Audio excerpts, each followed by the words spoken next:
adalah Mazda CX-3, SUV compactnya Mazda. Nah, si CX-3 ini baru aja dapat update minor ya, beberapa fitur baru dan warna ini yang termasuk baru juga. Tapi sebenarnya yang bikin si CX-3 ini menarik buat dealer sekarang adalah harganya. Soalnya kalau dibandingin sama kompetitornya yang paling populer, Hyundai Creta dan Honda HR-V, harganya CX-3 ini termasuk murah loh. Nah, buat detailnya, simak di 10 pertama dari Mazda CX-3.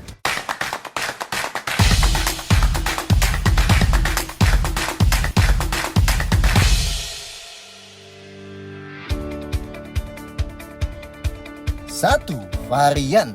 Kayak sebelumnya, CX-3 tetap ada dua pilihan varian. CX-3 15 Sport yang pakai mesin 1500cc dan CX-3 20 Pro yang pakai mesin 2000cc dan dapat beberapa tambahan fitur. Meski emang selisih kedua varian ini sampai 100 juta ya. Nah, di video ini kita bakal bahas yang varian bawahnya yang ternyata dapat update alias improvement sejak tahun 2022 kemarin. Yang menariknya juga, harganya itu mirip kayak HR-V paling murah dan kereta kedua tertinggi ya. 2. Warna baru. Kalau tadinya CX-3 ada 5 pilihan warna, sekarang ada satu tambahan warna baru ya, Platinum Quartz Metallic yang lagi kalian lihat ini. Cakep sih ini, krem kecoklatan yang sebelumnya dikenalin di CX-8 dan 2 Sedan juga. Selain itu sisanya ada putih, hitam, dan sisanya warna premium Mazda yang mesti nambah 4 juta ya. Ada abu-abu muda Polymetal Grey, abu-abu gelap Machine Grey, dan merah yang deep banget nih itu, Soul Red Crystal. 3. Fitur bertambah. Nah, yang ngebedain CX-3 15 Improvement 2022 ini dari yang tahun 2021 dulu ada di fiturnya nih. Sekarang dapat wireless charger ya, kayak di Mazda 2, CX-5 dan CX-8 juga. Nah, ini HP yang ada chip standarnya, tinggal ditaruh aja di sini. Dan penting nih ya, semua pintu harus dalam keadaan tertutup dulu dan mesinnya nyala. Nanti HP-nya bakal ke-charge. Ada tombol juga di bawahnya ya, yang kalau kita tahan lama, jadi kita bisa naruh HP tanpa nge-charge atau apalah di atasnya tanpa takut ada kontak elektrik ya. Nah, tapi yang unik, jadi kalau kalian taruhnya HP yang gede, misalnya iPhone 11 Pro Max gini yang layarnya 6,5 inci, itu dia bisa bersandar sampai ujung dan nge-charge secara normal ya. Tapi kalau HP-nya lebih kecil, kayak iPhone 12 Pro yang non-Max gini ya, tuh kalau dia naruhnya bener itu bakal ke-charge. Tapi begitu kita jalan dan HP-nya bakal merosot tuh ya, jadinya bakal nggak nge-charge. Nah, ada solusinya nih ya.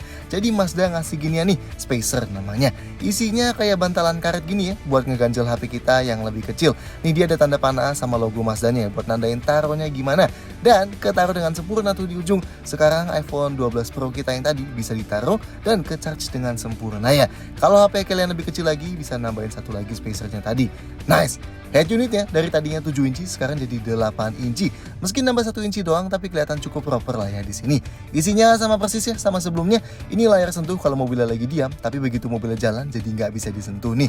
Kontrolnya jadi harus pakai knop-knop di bawah ini ya. Solid sih ya ini feel-nya ala mobil Eropa gitu. Ada beberapa tombol shortcut juga di sekitarnya dan ada knop volume juga ya. Oke lah.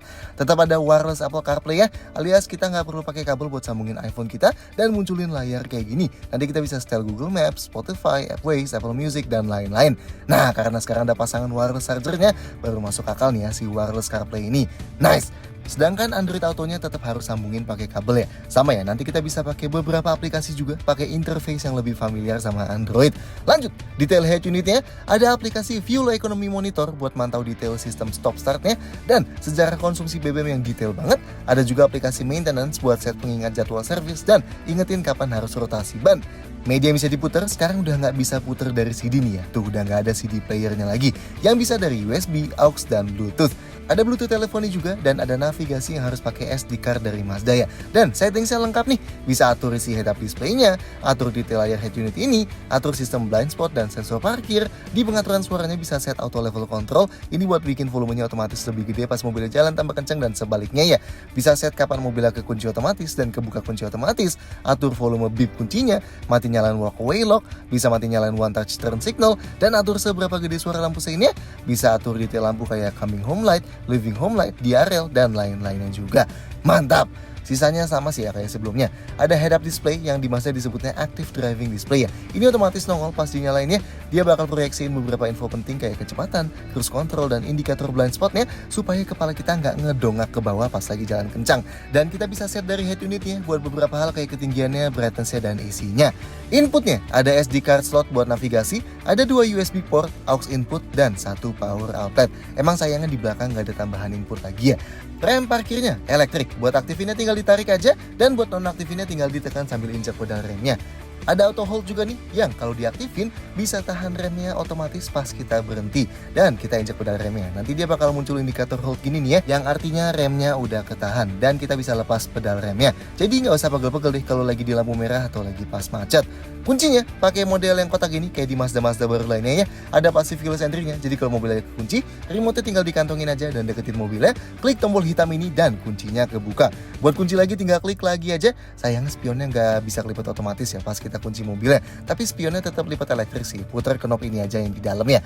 Yang keren ada fitur walk away lock nih, jadi begitu mobilnya udah mati dan pintunya udah ketutup semua, nah pas mobilnya kita jauhin sambil bawa kuncinya, dia bakal kekunci otomatis ya. Jadi kita nggak usah sentuh-sentuh lagi pintu di mobilnya pas mau ninggalin. Mantap, fitur ini bisa dimati nyalain di MID tadi ya. Dan tentunya buat mati nyalain mesin ada tombol start stopnya. AC-nya auto climate control nih, tapi nggak ada layarnya aja ya. Ini tinggal kita pilih aja suhunya, terus kita set kipasnya ini ke auto nih ya. Nanti kecepatan kipasnya bakal menyesuaikan sendiri. Suhunya yang paling dingin 18 derajat Celcius dan paling panasnya 32 derajat. Yang artinya ada heaternya ya. Ada pengaturan arah angin ke kaki, ada defroster kaca depan juga dan defogger kaca belakang ya. Setir sebelah kirinya ada tombol pengaturan audio lengkap sama voice command dan Bluetooth teleponi. Setir sebelah kanannya ada cruise control. Jendela yang auto up down hanya sisi driver aja ya. Ada pedal shift juga nih, mantap. Instrumen clusternya, modelnya ada tachometer analog di tengah dan speedometer digital kecil di bawahnya. Layarnya sebelah kiri nampilin indikator gigi, odometer, trip A dan trip B. Dan digantinya pakai tombol yang di atas ini nih ya. Tombol ini juga bisa kita pakai buat atur brightness kalau diputer-puter. Yang layar kanan aturnya pakai tombol info di setir kiri sini. Ini nampilin temperatur luar, indikator bensin, konsumsi BBM rata-rata, konsumsi BBM real time, kecepatan rata-rata dan sisa jarak berkendara. Lampunya sayangnya belum otomatis ya, tapi dia ada auto off sih. Jadi kalau kita lupa matiin lampunya, begitu mesinnya dimatiin, lampunya bakal otomatis mati. Ada volume home juga, jadi kalau kita matiin mesinnya, terus kita cetekin tuas lampu jauhnya sekali, nanti lampu jauh mobilnya bakal tetap nyala beberapa saat setelah kita keluar dari mobil dan kunci mobilnya, buat tetap nerangin keadaan jalan sekitar ya. Wiper depannya intermittent variable dan wiper belakangnya intermittent. 4. Safety tetap sama. Safety standarnya si X3 sebenarnya termasuk lengkap ya. Meski sayangnya fitur safety aktifnya nggak selengkap HRVS atau Alves gitu. Airbagnya ada 6 ya, 2 di depan, 2 airbag samping yang ada di samping jok depan dan 2 airbag pilar yang memanjang dari depan sampai belakang. Remnya yang depan cakram ventilasi dan rem belakangnya cakram solid. Dan tentunya sistem rem ABS, EBD dan brake assist-nya komplit ya. Ada traction control dan stability control juga. Traction controlnya bisa dimatiin ya. Ada G-Factoring Control juga atau GVC. Ini ngebaca beberapa indikator kayak kecepatan, throttle, dan input setir. Dan nanti GVC-nya bakal ngurangin torsi mesin yang fungsinya buat ngasih feel yang lebih natural pas kita menikung. Bedanya sama GVC Plus kayak di CX-5 atau di Mazda 3 atau CX-30 gitu, kalau di GVC Plus selain bisa atur torsi mesin, itu juga bisa mengaplikasikan rem ya. Ada Hill Start Assist atau di Mazda disebutnya Hill Launch Assist. Ini bakal nahan rem beberapa detik pas kita berhenti di tanjakan kalau kita lepas pedal remnya buat pindah ke pedal gas biar mobilnya nggak merosot. Sensor parkir belakangnya ada 4 titik ya, yang 2 di tengah hitam dan 2 di pinggir sewarna bodi. Ini ada indikatornya di head unit, bisa diumpetin juga sih ini ya. Dan ada kamera mundurnya, tapi garisnya statis aja ya, nggak ikut belok pas kita belokin setir. Tentunya ada dudukan ISOFIX buat jok belakangnya. Nah, si X3 yang 15 dan 20 sama-sama dapat 2 fitur Eye Active Sense. Yang pertama, ada blind spot monitoring. Ini bakal nyalain lampu indikator kecil di spion ini pas mendeteksi ada objek di titik buta dan bakal kedipin plus bunyi kalau kita ngasih lampu sen ke arah itu. Dan indikatornya juga sekaligus muncul di head-up display ya, mantap. Ada rear cross traffic alert juga yang bakal ngasih peringatan pas kita mundur dan tiba-tiba ada objek mendatang dari kiri atau kanan belakang. Meski emang nggak kelihatan ya yang datang dari kiri atau kanan, tapi lebih bantu lah ya pas kita lagi mundur dari parkiran.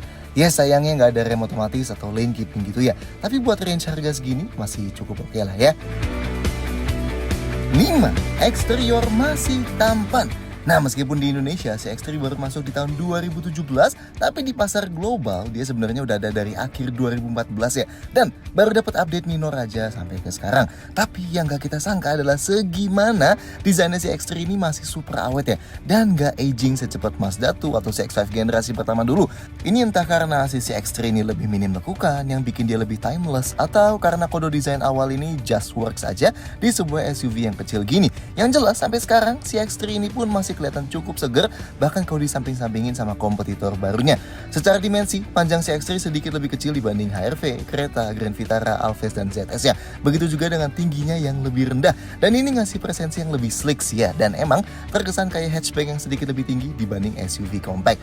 Detail desainnya, depannya dulu grillnya ala CX-3 facelift dengan dua garis gini. Nah, buat yang nggak tahu, kalau CX-3 yang awal-awal itu garis grillnya yang satu garis tapi lebih banyak ya. List chrome di bawahnya nyambung terus sampai ke bagian dalam lampunya nih, dan salah satu poin yang ngebuat CX-3 ini kelihatan beda sama crossover lainnya, kap mesinnya dia yang sangat panjang itu ya. Bumper paling bawahnya yang hitam ada list chrome panjang di kiri kanannya. Detail lampu depannya, dia relnya LED yang baru nyala kalau mobil udah jalan, dan ini bisa dimatiin via head unitnya ya. Lampu kecilnya LED, lampu besarnya LED projector, dan lampu jauhnya LED di luar proyektornya. Lampu seinnya halogen di bawah itu, dan fog lampnya LED ya.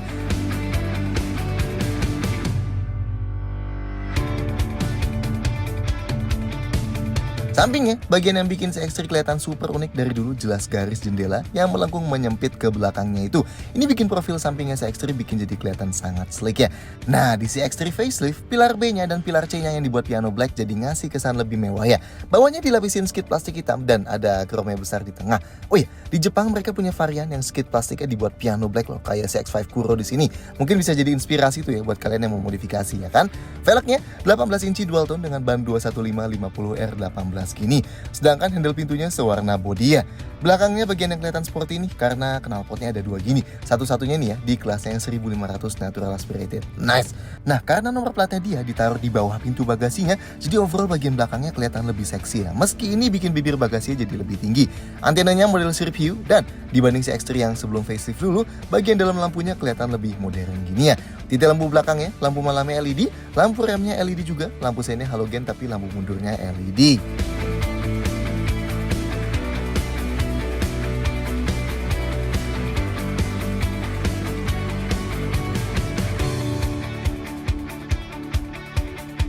Nah, interior masih berkelas. So, sama kayak luarnya, dalamnya CX-3 juga sebenarnya mayoritasnya masih sama kayak waktu baru pertama kali banget dulu ya.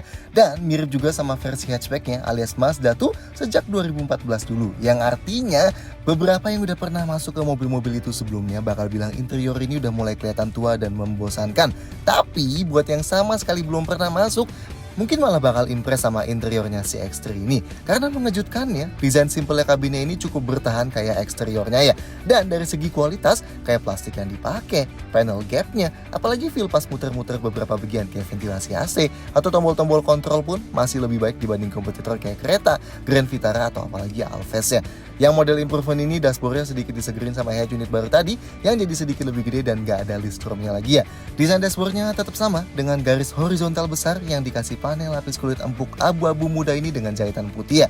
Ventilasi AC yang tengah juga kayak bagi dua bagian ya, yang metal lurus aja, dan satu lagi yang bulat gini kayak di pinggirnya ya, dengan piano black di luarnya, chrome dan motif ala karbon di dalamnya. Terus dome instrument cluster juga kayak dikasih ala-ala lapisan kulit gitu, meski dia nggak empuk sih, tapi nggak keras kayak plastik juga ya. Desain konsol tengahnya rapi banget nih dengan knob buat kontrol head unit dan rem parkir elektriknya itu. Dan kita juga suka bagian sandarin paha sini yang dikasih lapisan kulit yang empuk ya. Ini lebih empuk dibandingkan di CX-5 malah. Dan setirnya mirip di Mazda tuh sih dengan chrome di beberapa bagian dan silver mengkilap di bawah. Dan lingkarnya tentu dilapis kulit. Pintunya yang depan desainnya kayak dibuat nyambung sama dashboard gitu ya. Paling atasnya emang plastik tapi yang di sekitar handle dikasih panel silver metalik itu. Tengahnya ada lapisan kulit gede banget warna abu-abu dan yang hitam di sandaran tangannya. Plus di sekitar kontrol jendelanya dikasih lapisan motif karbon gitu. Yang di pintu belakangnya mirip ya, paling nggak ada lapisan silver metaliknya aja di sekitar handle pintunya. Sedangkan tengahnya juga kayak dikasih lapisan kulit dan di kontrol jendelanya lapisan ala karbon. Joknya yang varian 15 ini pakai kombinasi bahan kulit sintetis di pinggirnya dan kain di tengahnya. Emang ini gak semewah full kulit yang di varian 20 sih, tapi emang ada bagian kain di tengahnya ini bikin berasa lebih adem pas didudukin ya. Sedangkan jok belakangnya kayak gini nih, kelihatan oke sih ya supportnya. Lengkap juga ketiga headrestnya dan ada armrest di tengahnya. Bahannya juga sama kombinasi kulit sintetis dan di tengahnya ada kainnya. Detail lainnya, pedal gasnya pakai model piano pedal gini alias tertanam di lantai. Keeropaan banget ya. Nice. Lampu kabinnya yang depan ada 2 halogen gini, sedangkan yang belakang ada 1 dan ini pun hanya bisa dinyalain pakai switch dari depan aja ya. Spion tengahnya varian sport ini day and night manual ya dibanding yang elektrokromatik di Pro. Jadi kalau silau ini tinggal dicetekin aja sih. Sun visornya ada card holder di yang kanan, dua-duanya ada kaca yang bisa ditutup buka tapi nggak ada lampunya. Sedangkan pegangan tangan plafon yang di depan selain ada di sebelah kiri, ada juga di sisi driver. Dan yang belakang, kiri dan kanan sama-sama model lipat dan ada gantungan bajunya ya. Mantap. Oh, di belakang sini nggak ada tambahan ventilasi AC ya. Jadi, mesti nunggu angin dari depan. Meski emang nggak terlalu masalah sih, mengingat dimensi kabinnya yang nggak besar juga ya kan. Tapi gimana rasa duduknya? 7. Konfigurasi jok. Pintu depannya termasuk luar biasa beratnya. Nice, berasa premiumnya. Sudut bukanya termasuk lebar juga. Nah, pintunya ngecover sampai cukup bawah ya. Nggak full sih, bagian ujung sini sebenarnya masih agak expose ya. Beda sama si X5 yang ngecover sampai full bawah banget. Tapi lumayan lah, jadi kalau kita lewatin jalanan kotor, itu bagian dalam sini nggak semua kena cipratan kotor. Dan kaki kita yang kepeperan itu nggak terlalu banyak ya. Nah, buat napak ke dalamnya termasuk cukup tinggi, kasnya crossovernya lebih tinggi dibanding napak ke Mazda 2 tapi lebih rendah dibanding napak ke CX-5. Posisi duduknya cukup tinggi sih, tapi emang nggak setinggi crossover lainnya. Meski emang posisi dashboardnya ini rendah nih ya, jadi ngebantu buat ngeliat visibilitas keluarnya lebih bagus. Lihat ke depannya jadi lebih jelas dan lihat ke sampingnya termasuk oke banget nih karena spionnya di pintu. Jadi visibilitas ke sampingnya jelas banget. Pengaturan joknya manual, yang driver slide, recline dan ketinggiannya bisa dinaik turunin. Yang penumpang depan hanya slide dan recline aja. Headrestnya hanya bisa naik turun tapi posisinya udah termasuk sangat maju ya. Jadi kalau mau sandaran sambil nyetir, kepala kita sama sekali nggak ngedanga. Ruang kepalanya masih aman karena nggak ada sunroof juga kan di yang 15 ini. Armrest di tengah ada dilapis kulit jadi empuk nih, tapi dia nggak bisa digeser maju mundur ya. Jadi nggak bisa buat sandarin tangan sambil pegang setir. Yang di pintu juga dilapis kulitnya cukup empuk juga. Seatbeltnya bisa diatur naik turun nih, nice. Dan setirnya selain tilt bisa teleskopik juga, termasuk jauh lagi ya maju mundurnya. Mantap. Dan buat sandaran kaki kiri driver ada gundukan besarnya tapi nggak ada pad plastiknya. Sekarang kita ke belakang. Pintu belakangnya masih termasuk berat juga ya. Sudut bukanya masih cukup lebar, tapi emang buat masuknya kepala kita harus sedikit nunduk ya, karena atapnya yang agak menukik ini. Posisi duduk di belakang sini lebih tinggi dibanding di depan. Nah, buat kita yang tingginya 173 cm, dudukannya agak sedikit lebih rendah ya. Jadi, kalau kaki kita bersandar normal gini, sudut paha kita bakal sedikit naik kayak gini. Kalau kita selonjor banget, emang bisa sih rata sudut pahanya. Tapi ruang gerak sepatu kita jadi kurang enak nih. Meski ini emang nggak terlalu rendah sih ya, jadi masih oke lah sebenarnya. Joknya nggak bisa digeser maju mundur ya, dan ruang kakinya meskipun masih aman, tapi ini termasuk jelas cukup sempit di kelasnya. Efek sempitnya juga diperjelas nih sama kaca belakang yang kecil banget ya. Meski sebenarnya lumayan sih, ada tambahan kaca di belakang pilar C yang nambahin cahaya ke kabin belakang sini. Tapi kalau ruang belakang jadi prioritas kalian, jelas si X3 ini bukan pilihan yang paling tepat sih ya. Ruang gerak sepatunya tapi masih lega banget ya. Headrestnya di belakang ketiganya adjustable ya, nice. Ruang kepalanya masih tergolong aman meski nggak luas banget. Sudut sandaran jok belakang ini fixnya nggak bisa diubah-ubah dan posisinya emang cenderung agak tegak. Buat sandaran tangan di pintu masih dilapis kulit jadi cukup empuk dan di tengah sini ada armrestnya ya. Jadi bisa duduk dengan relax kayak gini, nice. Nah, kalau mau duduk bertiga, kakinya perlu ngelipat banget karena konsol tengahnya yang sangat intrusif ke belakang gini. Dan karena masih ada gundukan di lantai tengahnya, jadi kaki kita perlu ke kiri kanannya. Begitu juga dudukan jok tengah yang lebih tinggi dan lebih keras dibanding kiri kanannya. Dan sandarannya juga termasuk keras dan maju karena ada armrestnya tadi. Tapi minimal kalau orang dewasa sandaran, kepalanya nggak bakal ngedanga soalnya ada headrestnya. Ruang kepalanya lebih terbatas ya di tengah sini, tapi masih cukup lah. Dan seatbelt di tengahnya modelnya yang 3 titik gini, nice. Bagasi dan storage. Bagasinya CX-3 nyambung sama sistem passive keyless entry-nya ya. Jadi kalau mobilnya lagi dikunci, kita tinggal kantongin remote-nya aja, deketin mobilnya dan klik tombol yang di tengah ini dan pintu bagasinya kebuka. Tapi semua pintu lainnya masih kekunci ya. Oke, ini bagasinya CX-3. Kalau dari volumenya, di kelasnya dia termasuk kecil sih ya, mirip sama Chevrolet Trax dan Nissan Juke yang dulu. Bibirnya full mengotak ya, masih cukup lebar lah buat masukin barang yang besar juga. Jarak bibirnya dari tanah termasuk tinggi nih. Kalau masukin barang yang berat banget pasti agak sulit. Dan dari lantai bagasinya ke bibirnya ini ada sedikit jarak ya, pendek sih, jadi nggak bakal terlalu sulit buat narik barang keluar dari dalam. Oke, ini kalau kita lihat pinggirnya, dia kayak ada dudukan buat lantai tambahan di atasnya gitu ya. Meski emang lantai yang ini nggak bisa kita naikin ke sini, ya nggak masalah sih. Tapi ada parcel shelf ini buat nutupin barang di bagasi, jadi nggak bisa diintip dari luar ya. Dan ini bisa dilepas dari atas juga kalau mau naruh barang di atasnya. Dan tentunya bisa full dilepas supaya bisa naruh barang lebih tinggi. Detailnya, di sebelah kanan sini ada lampu halogen yang bisa dimati nyalain. Di bawahnya ada tempat buat dongkrak nih ya, rapi. Sedangkan sebelah kiri sini nggak ada apa-apa. Di bawah lantainya ada beberapa toolkit dan ban serep space saver ya. Ukurannya lebih kecil nih, 185/60R16. Nah, kalau mau luasin kapasitas bagasi, jok belakangnya bisa dilipat dengan konfigurasi 60/40. Lipatnya pakai tuas di ujung sini nih ya. Kalau dilipat yang kanan, jadi tetap bisa duduk 2 penumpang di belakang. Kalau dilipat semuanya, bagasinya jadi cukup luasnya. Nah, tapi dia emang ada gundukan sedikit alias lantainya nggak full rata. Tapi kecil sih ya ini gundukannya. Kalau kedepanin barang, angkatnya masih termasuk gampang. Buat tutupnya, disediain handle gini di sebelah kanan dalam bagasinya. Dan yang unik, disediain tombol kecil di sebelah kanan sini buat kunci semua pintunya lagi. Ingat, ini buat kunci semua pintu aja ya, nggak bisa dipakai buat buka kunci pintunya. Dan ini sisa storage di dalam kabin.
Mesin dan transmisi. Mesin CX-3 15 nggak ada yang berubah ya, tetap pakai mesin yang kayak di Mazda 2 juga. Paling bedanya sama di Mazda 2 ada kayak di alternatornya dan di final gearnya gitu ya. Mesinnya 1500 cc, 109 HP atau 111 PS dan torsinya 144 Nm. Ya plus minus sedikit-sedikit lah ya dibanding mesinnya kereta, HR-V, Grand Vitara, Alphest dan ZS. Yang jadi catatan adalah mesin ini banyak teknologi canggihnya ya. Kompresi super tinggi 13:1 tapi masih bisa pakai bensin reguler.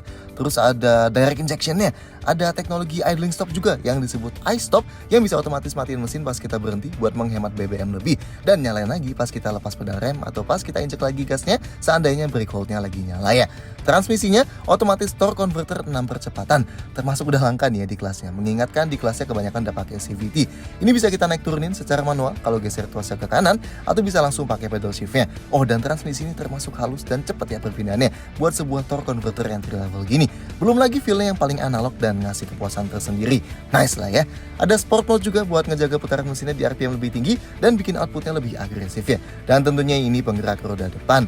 Nah kalau murni dari angka aja, sebenarnya performa CX-3 15 ini nggak terlalu gemilang di kelasnya ya. 0-100 km per jam dalam 12 detikan awal masih di bawah HR-V dan kereta. Tapi kalau dipakai realnya, kita sama sekali nggak ada isu dengan mesin 1500 cc-nya ini. Super responsif di awal, naikin kecepatan dan nyusul mobil lain masih gampang.